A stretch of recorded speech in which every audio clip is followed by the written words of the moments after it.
Kapalaran ng Libra ngayong araw ng January 25. Libra.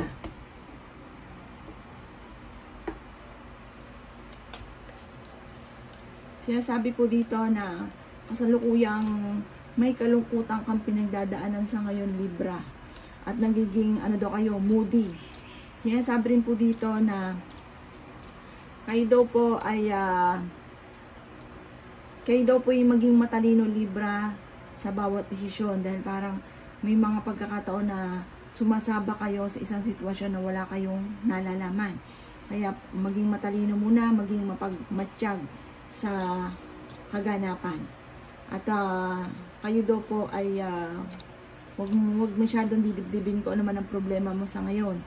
Sinasabi rin po dito na marami kang mga gusto na parang hindi mo pa ito nakakamit, na di-delay kung ano man daw po itong inaantabayanan nyo pong ito.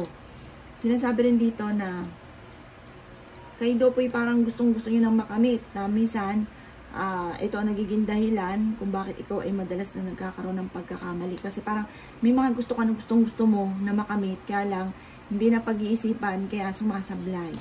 Yan, sabi rin po dito na kayo daw po ay honest na tao. Magiging matagumpay ka naman, bagamat may mga pagsubok ang pinagdadaanan. Yan, sabi rin po dito na marami kang mga problema sa ngayon. Ipagdasal ng taimtim ko ano man yung problema. Sinasabi rin po dito na maaaring naghanap ng trabaho, hindi ka pa kaagad matatanggap. Sabi dito, maging aware ka dahil may darating daw sa inyong tukso, Libra. Sabi dito, parang yung tuksong ito ay hindi mo maiiwasan.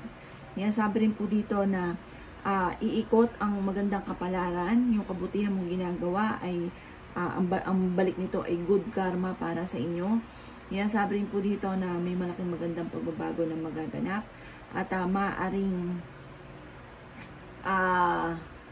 maaaring magkaroon kayo ng pagsubok sa inyong karelasyon, kaya maging aware daw po kayo, Libra. Yan ang kapalaran ng Libra ngayong araw ng January 25.